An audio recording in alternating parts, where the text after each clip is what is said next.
Baru-baru ini terekam momen Celine Evangelista dan Stefan William menghabiskan waktu bersama anak-anak mereka. Kemarin, Minggu tanggal 16 Mei tahun 2021, Celine Evangelista kompak dengan Stefan William mengajak anak-anaknya jalan-jalan di pusat perbelanjaan. Stefan sempat terpergok menjemput anak dan istrinya di kediaman Celine yang baru. Sinyal Celine Evangelista dan Stefan William kembali bersatu untuk tinggal seatap kembali disorot.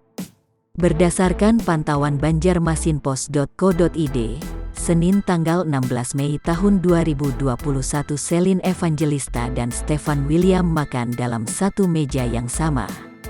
Mereka menemani para buah hatinya seperti yang teramati dari postingan Instastory baik di Instagram @celine_evangelista maupun @Stefan William minggu kemarin. Tak sungkan Celine Evangelista juga merekam kebersamaan yang terjadi antara sang suami dengan anak-anak. Lucio Otile William, Idret Koa Luis Miguel dan Elia Xaviera Sompi bermain bola basket di dalam mall dengan Stefan. Anak-anak menjerit tatkala bola yang dimainkan ayahnya seperti akan jatuh menimpa mereka. Tawa girang terpancar sewaktu itu. Bahkan ini juga terjadi pada diri Celine Evangelista.